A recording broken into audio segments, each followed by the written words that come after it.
पूर्ण परमात्मा, सर्वश्रेष्ठ रचनाहार कबीर देव प्रत्येक युग में इस धरा पर अवतरित होते हैं और एक आम जनसाधारण की तरह लीला करते हुए अपने वास्तविक घर यानी सतलोक की जानकारी भक्त समाज को देते हैं। किंतु उस समय हर कोई परमेश्वर को नहीं पहचान पाता। आज से लगभग 624 वर्ष पूर्व भी पूरी सृष्टि को बुनने वाले पूर्ण परमात्मा कबीर साहिब जी ने काशी नगर की जुलाहा बस्ती में एक टूटी सी झोपड़ी में 120 वर्ष तक कपड़ा बुनने की लीला करते हुए अपने तत्व ज्ञान व सतलोक की महिमा का गुणगान किया और समाज में फैले पाखंडवाद को खत्म कर भक्त समाज को एक सत्य भक्ति प्रदान की, जिसके करने से लोगों को परमात्मा वाले लाभ प्राप्त होने लगे, जिससे प्रभावित होकर उस समय हिंदू और मुसलमान दोनों धर्म के 64 लाख की संख्या में श्रद्धालु कबीर परमेश्वर जी के शिष्य हुए। वहीं दूसरी तरफ कबीर परमेश्वर जी को एक आम भक्त, संत व गरीब जुलाहा समझ उस समय के मुल्ला, काजी, पंडित और ब्राह्मण कबीर साहिब जी की महिमा चारों तरफ फैलते हुए देख ईर्ष्यावश आए दिन उन पर जुल्म करने की असफल कोशिश करते ही रहते थे। उन्हीं में से एक थी राजा सिकंदर लोधी के धार्मिक वीर शेख तकी द्वारा काशी में भंडारे की झूठी चिट्ठियां डालकर परमेश्वर कबीर जी को बदनाम करने की साजिश। इस कबीर ने तो हम सभी का जीना हराम कर रखा है। हमने उसे मारने की कितनी बार कोशिश कर ली, लेकिन वो हर बार किसी न किसी तरह बच ही जाता है। अब नहीं बच पाएगा। अब की बार मैं ऐसा पैंतरा फेंकूंगा कि उसे काशी छोड़कर भागना ही पड़ेगा। ऐसा क्या सोचा है पीर जी? पास आओ।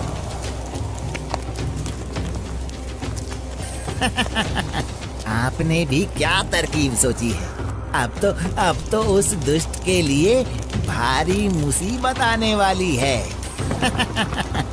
अगले ही दिन से एक पत्र भारतवर्ष के कोने कोने में सभी मठों, आश्रमों, मंदिरों में पहुंचने लगा।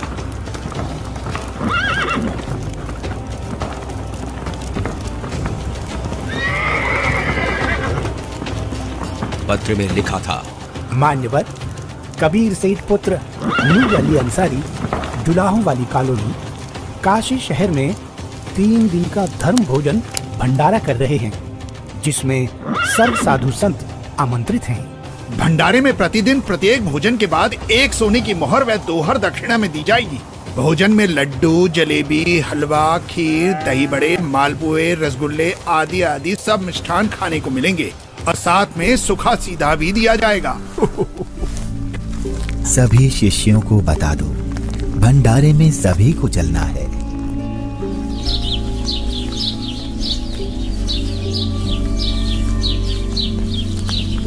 जगह जगह झूठी चिट्ठी के पहुंचते ही हर तरफ भंडारे की चर्चा होने लगी, जिसके बाद सोने की मोहर और दोहर के लालच में पूरे देश से लाखों की संख्या में लोग काशी में निश्चित दिन से पहले वाली रात्रि को ही पहुंचने लगे और देखते ही देखते पूरी काशी नगरी भंडारे में आए साधु संतों से भर जाती है।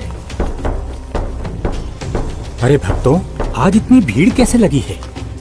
तुम किस नींद में सोए हुए हो? तुम्हें पता नहीं यहाँ काशी में कबीर नाम का सेठ 3 दिन का भंडारा कर रहे हैं, जिसमें प्रत्येक भोजन के साथ 1 सोने की मोहर व दोहर भी दी जाएगी। आपको कोई निमंत्रण पत्र मिला है? हाँ, ये देखो चिट्ठी। ये जरूर किसी की बदमाशी है। मुझे जल्दी से गुरुदेव को सब बताना चाहिए। गुरुदेव, गुरुदेव, गुरुदेव। क्या हुआ रविदास? गुरुदेव, आज तो अपनी काशी छुटेगी। उन दुष्टों ने तो हद कर दी। आपके नाम की झूठी चिट्ठी बंटवा रखी है कि कबीर सेठ पुत्र नीरू 3 दिवसीय भंडारा करेगा, जिसमें प्रत्येक भोजन के बाद खाने वाले को 1 सोने की मोहर और एक दोहर भी दी जाएगी। अच्छा, और अब उस झूठी चिट्ठी को लेकर लाखों की तादाद में लोग भंडारे के लिए आए हुए हैं। रविदास, आज तो सारी सीमाएं पार कर दी हैं उन नादानों ने। मैं गरीब आदमी, मेरे पास तो अपने परिवार के लिए ही मुश्किल से अनाज होता है। इतने लोगों को मैं कहाँ से भोजन खिलाऊंगा? आप अंदर से दरवाजा बंद कर लो और कोई भी आए तो खोलना मत। जब कोई नहीं मिलेगा तो थक हार कर अपने आप वापस चले जाएंगे। गुरुदेव, ये नकली धर्म के ठेकेदार रोज आपके खिलाफ कुछ ना कुछ षड्यंत्र रचते ही रहते हैं। कोई बात नहीं रविदास, जैसे तैसे आज का दिन और निकाल लेते हैं। रात को निकल जाऊंगा मैं अपने परिवार को लेकर कहीं दूर। तंग आ चुका हूं मैं इनके इन रोज रोज के कारनामों से। मैं बोलता सच्चाई हूं और ये समझते उसको निंदा है। आ जाओ रविदास, बैठ जाओ। दोनों भगवान को याद करते हैं। आपत्ति के समय उसी को याद करना चाहिए। वही सबकी लाज रखते हैं, हमारी भी रखेंगे। जिसके बाद परमेश्वर कबीर जी अपने 2 रूप धारण कर एक रूप में तो रविदास जी के साथ झोपड़ी में विराजमान रहते हैं तथा दूसरे रूप में ऊपर सतलोक में पहुंच जाते हैं।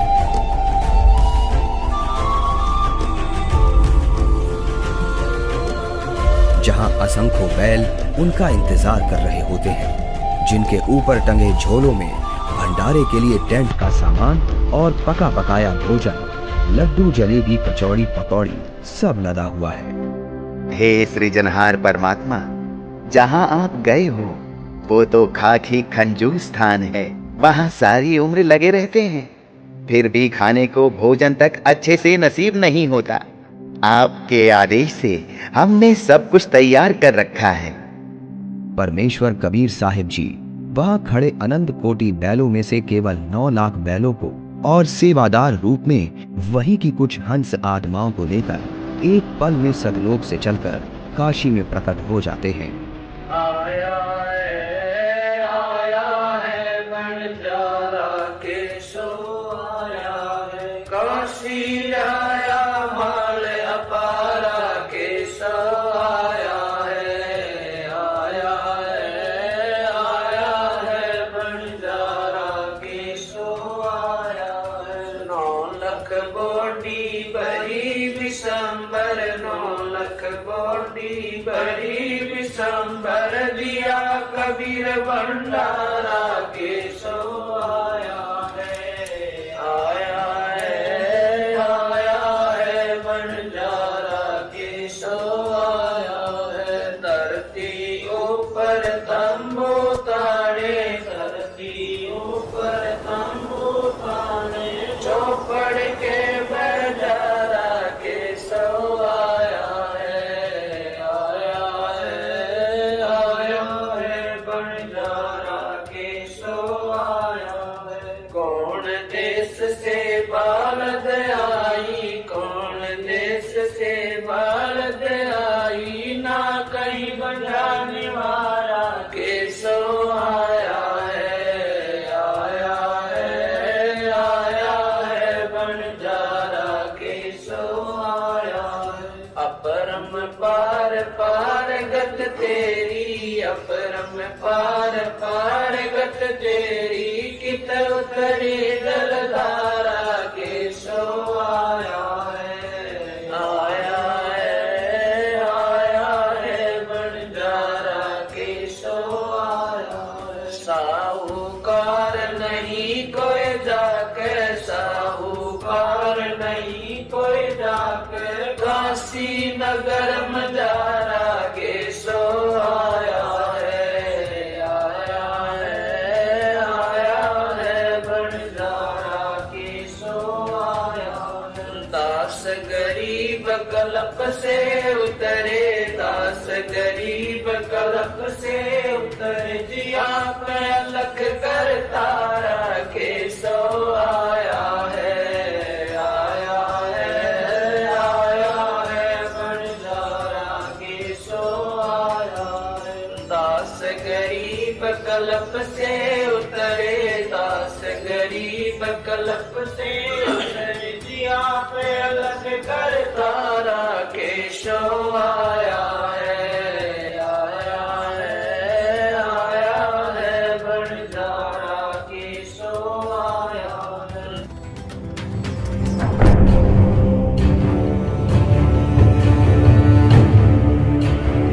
राजन, आपके गुरु का निमंत्रण आया है भंडारे का, आप चलेंगे नहीं क्या? गुरुदेव भंडारा करें और मैं न जाऊं, मैं अवश्य चलूंगा। काशी चलने की तैयारी की जाए। देखते ही देखते काशी शहर के चौपड़ के बाजार में परमेश्वर की दया से भंडारा शुरू हो जाता है। ऐसा स्वादिष्ट भोजन, वाह, जो खाता वो गुण गाते नहीं थक रहा था। सब्जी, पूरी, लड्डू, जलेबी, कचौड़ी, पकौड़ी, दही भल्ले, खीर, हलवा आदि जो कोई कुछ भी पकवान मांगता वो उसे खाने को मिल रहा था। और चिट्ठी में लिखे अनुसार प्रत्येक भोजन के बाद सभी को एक दोहर और एक सोने की अशरफी भी दी जा रही थी।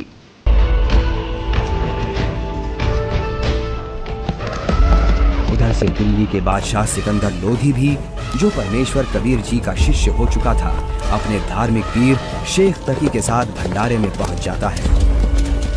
अरे, ये क्या हो रहा है? ये भंडारा कैसे चल रहा है? भंडारे में परमेश्वर कबीर साहिब जी की जय जयकार सुनकर जहां शेख तकी ने सोचा तो था कि कबीर अपनी झोपड़ी छोड़कर भाग गया होगा और लोग उसको गाली दे रहे होंगे, किंतु उसके विपरीत भंडारा चलते देख शेख तकी के तो तन बदन में आग लग गई। हे भक्तों, कबीर साहिब जी किधर हैं? कबीर साहिब जी का तो मालूम नहीं, किंतु उधर सफेद तंबू में एक व्यक्ति बैठा है, वही भंडारे की सारी व्यवस्था किए हुए है।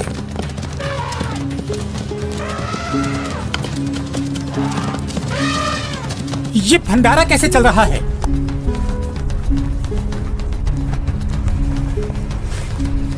कौन हैं आप और कबीर जी से क्या नाता है आपका? मैं एक बंजारा हूँ और कबीर जी मेरे पगड़ी बदल मित्र हैं। उनका संदेश मेरे पास गया था कि एक छोटा सा भंडारा करना है, थोड़ा सामान लेते आइएगा। और भंडारा चल रहा है। 18 लाख आदमी भोजन कर रहे हैं, ये इसे छोटा सा भंडारा कह रहा है। कबीर जी कहाँ हैं? वो क्यों नहीं आए? हे राजन, उनका दास जो बैठा है, उनको तकलीफ उठाने की क्या आवश्यकता? आप भोजन ग्रहण कीजिए। नहीं नहीं, भोजन भंडारा तो मैं गुरुदेव के दर्शनोपरांत ही करूंगा।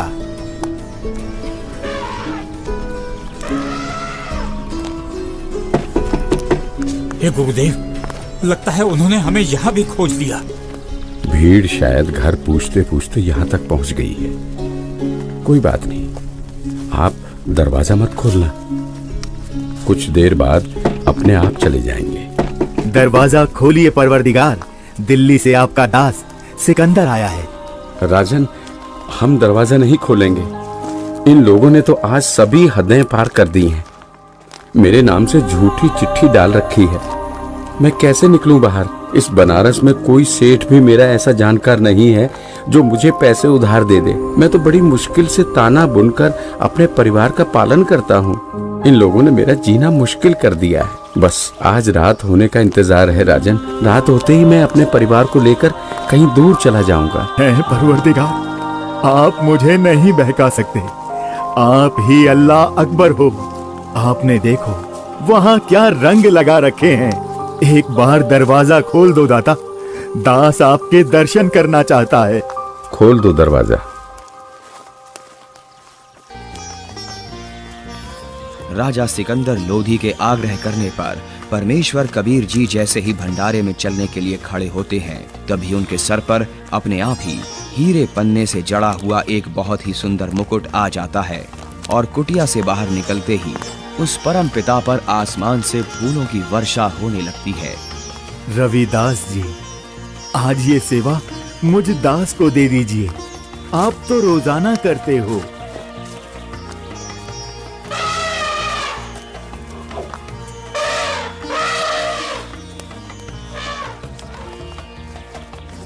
इनमें से कबीर जी कौन है? जिस पर बादशाह सिकंदर लोधी चवर कर रहे हैं, वही कबीर हैं। धन्य हो, स्वादिष्ट भोजन है। इसके बाद कबीर साहिब जी अपने ही दूसरे रूप केशव से मिलने के लिए उनके तंबू में आते हैं और जो ही परमेश्वर कबीर जी तंबू में प्रवेश करते हैं तो देखते ही देखते अपने आप उनके लिए एक सुंदर सिंहासन लगने लग जाता है जिस पर चारों तरफ हीरे पन्ने मोती जड़े हैं। परमेश्वर कबीर साहिब जी आसन ग्रहण करते हैं। उधर परमेश्वर को देखने के लिए भंडारे में आई लाखों की भीड़ टेंट के चारों तरफ इकट्ठा हो जाती है, जिसके बाद केशव रूप परमात्मा कबीर जी से कहते हैं, हे परमेश्वर, आप अपने अद्भुत लोक को छोड़कर इस झूठ कपट वाले लोक में क्यों आ गए? आप इनका भला सोचते हो, इनको अमृत भोजन खिला रहे हो और ये आप ही के विरुद्ध इकट्ठा हुए रहते हैं। केशव, सब लोग मैंने ही रचे हैं, सबका धारण पोषण मैं ही करता हूँ। तू मेरे दुख को नहीं जानता, ये सब मेरे बच्चे ही हैं। अपनी अज्ञानता से ये काल के जाल में फंसकर भयंकर कष्ट उठा रहे हैं और उसी काल के प्रभाव से ये आज मुझे अपना दुश्मन मान रहे हैं। मैं इनको सत भक्ति देकर वापस लेने के लिए आया हूँ। परमेश्वर जी, आप हंस लोक को छोड़ इस जीव लोक में आए, जिनका हाड़, चाम और रक्त का बना शरीर है, जिसमें विष्ठा भरी पड़ी है। आप इनसे कैसे भक्ति कराओगे? केशव, भैंस या गाय आदि को बच्चा होने से पहले उसमें सिर्फ हाड़ चाम होता है, दूध नहीं होता। और जब बच्चा हो जाता है तो उसी हाड़ चाम के शरीर से दूध की बाल्टी भी भर जाती है। ठीक इसी प्रकार मैं इनमें भक्ति प्रवेश करूंगा और उस भक्ति से इस हाड़ चाम के शरीर में ही इनको सतलोक प्राप्ति होगी। हे परमेश्वर, ऐसे लोक में जहाँ जमीन पर पांव रखते ही दंड लगता है, ऐसे गंदे लोक में आपकी रहनी पर मैं बलिहारी। वहीं शेख तकी की चाल उसी पर उल्टी पड़ गई। उसने लोगों को इकट्ठा तो इसलिए किया था कि कबीर किसी को भोजन करा नहीं पाएगा और लोग उसको गालियां देंगे, लेकिन कबीर जी ने उन इकट्ठा हुए लाखों भक्तों को 3 दिन तक मोहन भोजन भी खिलाया और सोने की मोहर व दोहर देकर सत्संग से उनका अज्ञान अंधेरा भी हटाया। फिर भी ये सब शेख तकी से देखा नहीं गया। उसके अंदर जलती ईर्ष्या की आग इतने महान समागम में भी कमी ही ढूंढ रही थी और इसी आग में शेख तकी मुंह बनाकर सिकंदर लोधी से कहने लगा, चलो राजन, इसने क्या भंडारा किया है? बहुत अच्छा सा किया है। ऐसे ऐसे तो हम 100 भंडारे कर देंगे। शेख तकी ने जब इतना कहा ही था कि बोलते बोलते उसका मुंह टेढ़ा का टेढ़ा ही रह गया और वो गूंगा बहरा भी हो गया। उसने कुल 52 बार कबीर साहिब जी पर जुल्म किए, परंतु ये उसके जीवन की आखिरी बकवाद थी जो उसने कबीर परमेश्वर जी के साथ की। 3 दिन तक समागम चला। तीसरे दिन सेवकों ने बचा हुआ सामान व टेंट आदि बैलों पर लाद दिया और चल पड़े।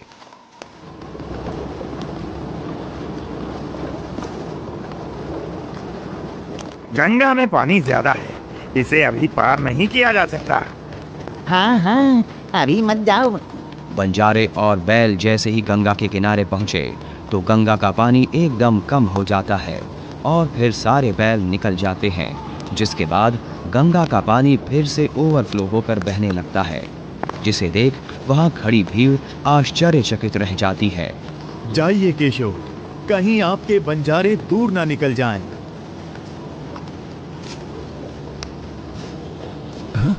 ये क्या? कहाँ गए बैल, कहाँ गए बंजारे? राजन, जहाँ से आए थे वहीं चले गए। इससे पहले कि सिकंदर इस बात को समझ पाता, उसी समय केशव भी कबीर जी के अंदर समा गए। सिकंदर दंग रह गया। रोते हुए कबीर परमेश्वर जी के चरणों में दंडवत की।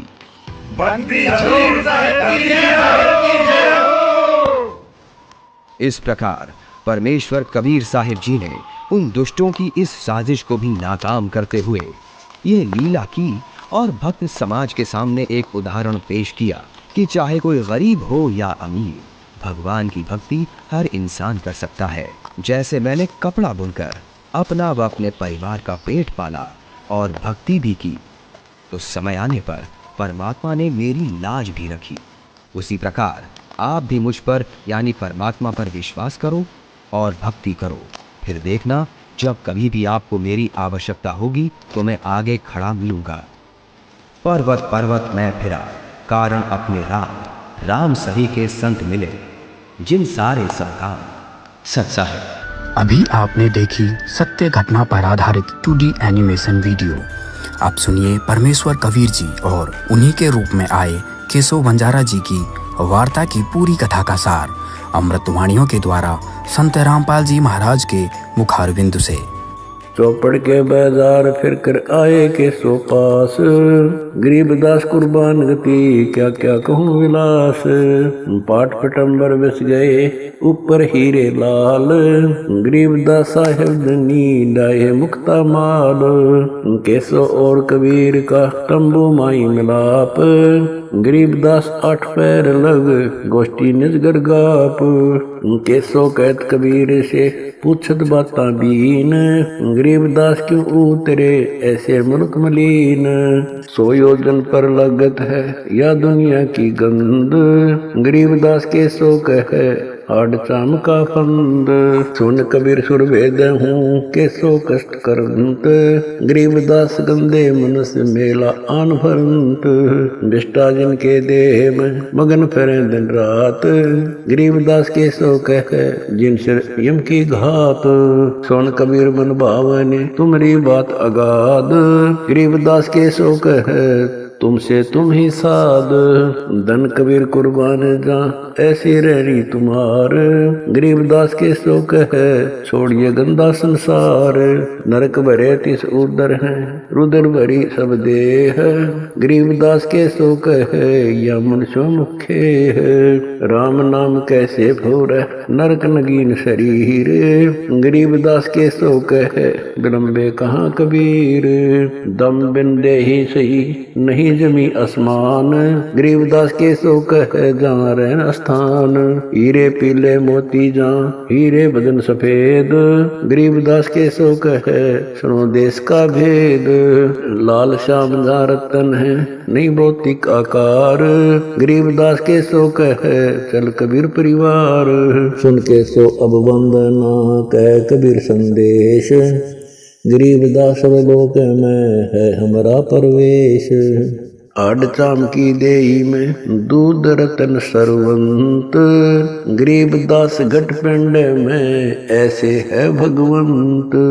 तन दूधी को पाड़ कर जय कोई देखे दूध, गरीबदास उस पिंड में आड़ चाम और गूद। हमरे ही हुनियारे है अमरा सर्जनहार, गरीबदास विधि भेद सुन खुला मुक्ति द्वार। युग 70 हम ज्ञान दिया जीवन समझा एक, गरीबदास घर घर फिरे दरे कबीरा भेख। 70 युग सेवन किए किन न बुझी बात, गरीबदास न समझात हूँ मोहे लगावे लात। कल्प कोटि युग बीतिया हम आए हर बेर, गरीबदास के सो सुनो देन भक्ति की टेर। स्वर्ग मृत्यु पाताल में हम बैठे कई बार, गरीबदास घर घर से जा मार मार के मार। हमारी जात अपूर्वी पूर्व रहनी हमारे, गरीबदास कैसे जुड़े पश्चिम के कतार। हम है ठेठ पूर्व के उतरे औगट घाट, गरीबदास जी दक्षिण के यो नहीं मिलती साट। हम पूर्व के पूर्वी उत्तर देश उतरंत, गरीबदास जी दक्षिण के यो नहीं संग चलंत। जिन्हों हमारी सीख ली काटू जरा मण जंजीर, गरीबदास के सो सुने ऐसे कहे कबीर। फिर बाजी विद न रचे वह नी जीव अवंत, गरीबदास सत्यलोक में अमर प्रतापावंत अनंत कोट बाजी जहाँ रचे सकल ब्रह्मंड गरीबदास मैं क्या करूं काल करत जीव खंड किलों काल निकंद हूँ जीव विध्वंस नहीं होए गरीबदास जो लाक है शब्द न बूझे कोए मनुष्य जीव क्या बात है पशु पक्षी परवान गरीबदास जो लाक है करहूं हंस अमान मैं बंजारा आदि का यही हमारी साट गरीबदास जी अबे करूं बोर न आवे बाट एक गाड एक जलाइए यानी मोए सुहाए गरीबदास सतलोक में देहूं जीव पहुँचाए सोन कबीर के शोक है जो कुछ करो शौकीन गरीबदास मुख्तार तुम ही दीन वे दीन सुन सतगुर तो से कहूँ तुम हो दीन दयाल गरीबदास आदीन में तुम साहिब अब्दाल अनंत कोटि ब्रह्मांड को तारत लगे नवार गरीबदास के शोक है तुम ही दारमदार तुम ही दारमदार हो यहाँ कल्प नहीं इंच गरीबदास के शोक है सब तुमरे ही परपंच के सोतले सौदाम को 9 लाख बोली लीन गरीबदास बंधन किया बाजत है सुरबीन के सो और कबीर जित मिलत बेता एक दास गरीब कबीर हरि दरते नाना भेख बंजारे और बैल सब लाए थे भरमाल गरीबदास सतलोक को चले गए तत्काल आवत जाते ना लखे कौन नाम प्रकाश गरीबदास बूझ है कहाँ गए हरिदास हरि में हरि के दास है दासन के हरि पास गरीबदास पद अगम गति सात की उदास चलो सिकंदर बादशाह क्यों व्यर्था भक्त गमाए गरीबदास उस पीर के तन मन लगी भाए जेता शहर कबीर का हमरे बहुत अनेक गरीबदास से तक के लगी जुबान मेख गूंगा भया बोला नहीं जवाब जुबान गरीबदास मारा पड़ा बिन ही करो कमान इतना दोष दरह कहाँ दग्ध जमी आसमान गरीबदास गूंगा भया बहरा हुआ कान। ये 2D एनिमेशन संत रामपाल जी महाराज के सत्संग प्रवचनों का अंश मात्र है। संपूर्ण आध्यात्मिक ज्ञान प्राप्त करने के लिए अवश्य सुनिए संत रामपाल जी महाराज जी के मंगल प्रवचन।